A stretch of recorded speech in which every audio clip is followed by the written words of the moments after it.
Salut tout le monde, bienvenue dans cette nouvelle vidéo. Aujourd'hui on va parler du deuxième Money in the Bank. Voilà, j'avais déjà fait une vidéo où je parle du tout premier Money in the Bank, donc on passe au suivant, bien entendu. Euh, et, euh, et déjà c'était... Je sais pas comment dire, c'est ça que j'ai un peu plus de mal avec le Money in the Bank qui est difficile à écrire je trouve. Et à rendre assez intéressant à regarder. Bon, après, l'avantage, c'est que là, il est assez court, comme Money in the Bank, donc ça va. Donc, dedans, on a 6 catcheurs, principalement 5 qui vont combattre. On a Rob Van Dam, Matt Hardy, Finlay, Shelton Benjamin, Bobby Lashley et Ric Flair. Si on revient un peu sur chacun, on a des choses intéressantes. Ric Flair, qui est celui qui va le moins catcher, va se prendre des gros bops. Il va se prendre quand même une souplex de la troisième corde. Il va se prendre un coup là par Finlay, je sais pas comment ça s'appelle son objet, qui va le mettre KO, qui fait qu'il va tomber deux fois du haut d'une échelle. Donc ça fait qu'il va pas faire grand chose en combat, mais il va quand même prendre des gros spots. En ce qui concerne Rob Van Dam, on a quand même ce moment marquant à la fin où il fait son splash du haut d'une échelle sur Finlay, qui est très impressionnant, mais sinon je trouve qu'il est quand même assez effacé du match. On a Matt Hardy qui va plutôt être sympa dans le match, avec notamment un side effect sur Finlay du haut d'une échelle. À part ça, j'ai pas noté plus de choses intéressantes que ça. Bon, Finlay, j'ai pas noté, à part le spot qu'il prend contre Matt Hardy et puis le splash. Je crois que c'est plus un gars qui a pris dans la tronche plutôt que de. Bah, il a brillé en prenant dans la tronche plutôt que l'inverse. Mais c'était plutôt sympa, voilà, je trouvais qu'il s'en sortait bien, mais voilà, ça aurait pu être mieux, je trouve. Voilà, Bobby Lashley, je trouve qu'il s'en est un peu mieux sorti que les autres, notamment par sa puissance. Voilà, au début de match, tout le monde obligé de s'allier contre lui, et même lui, il dégage tout le monde tellement il est puissant. Ça, j'ai trouvé ça cool. La powerbomb que, euh, que pas Bobby Lashley, que Shelton Benjamin essaye de faire sur Bobby Lashley, là, du haut de l'échelle. Tu vois, pareil, ça monte sa puissance, malgré l'élan et tout, il résiste, puis il faut qu'il se mette à 3 pour lui mettre la powerbomb et tout. Ça aussi, je trouvais ça incroyable. Voilà, on a vraiment construit un Bobby Lashley puissant, fort et tout, donc ça c'est cool. Voilà, qui va d'ailleurs être mis hors d'état de nuire grâce à un drop kick de Rob Van Dam avec une échelle, pas une échelle, une chaise dans le dos de Bobby Lashley, ça c'était plutôt cool à voir.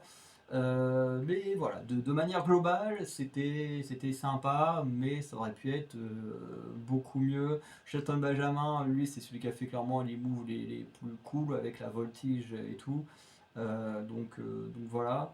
Mais je sais pas, pour moi ce match il est sympa, mais c'est pas non plus une dinguerie, voilà. Bon, la victoire de Rob Van Dam est plutôt logique, hein. Tout le public scande pour Rob Van Dam depuis le début du match. T'as plein d'affiches pour Rob Van Dam. Enfin bref, tu sens que c'est le gars qu'il faut faire gagner parce que sinon le public va te détester à mort. En plus, à l'époque, il y avait encore la ECW. Voilà. Mais c'était une expérience particulière ce Money in the Bank.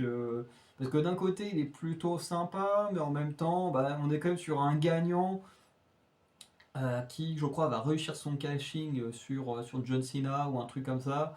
Mais on est surtout sur un gagnant qui est très effacé dans son match. Et en plus, on était quand? On était à WrestleMania 22.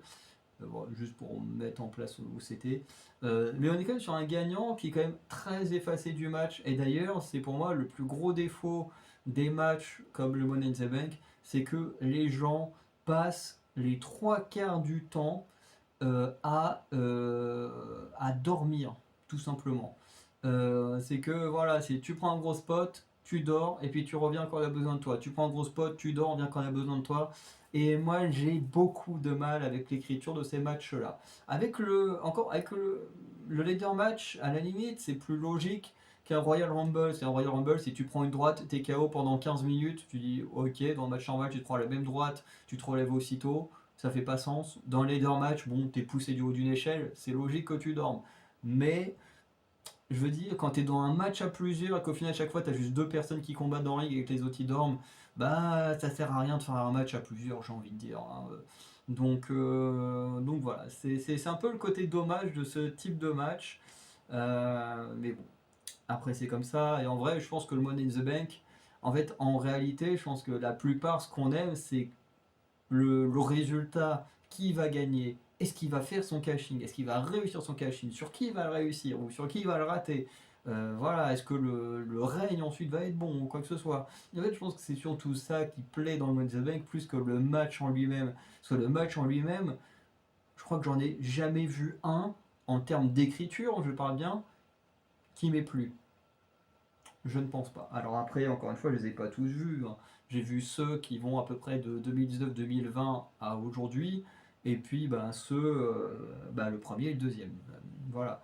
Donc peut-être qu'entre deux, il y en aura qui seront géniaux, mais je sais que les gens ont tendance à surévaluer des matchs ou des choses comme ça, parce qu'il y a tel moment qui est méga impressionnant, il y a tel truc qui est méga impressionnant, donc ouah, ce truc est incroyable. Alors qu'en réalité, bah, c'est pas si fou que ça quand tu détailles les choses. Euh, Bref, en tout cas, moi c'est ce que je pense. Après, s'il y en a qui adorent ces matchs-là, hein, je les critique pas, hein, mais oui, j'ai plus de mal avec ce genre de match. Voilà.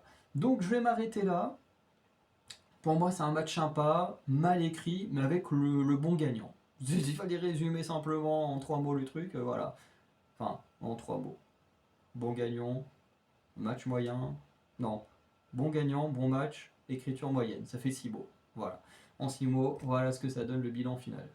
Bref. Donc n'hésitez pas à liker, à vous abonner, à laisser un petit commentaire. Et puis ben, on se dit à très bientôt. Voilà, avec de nouvelles vidéos. Ciao.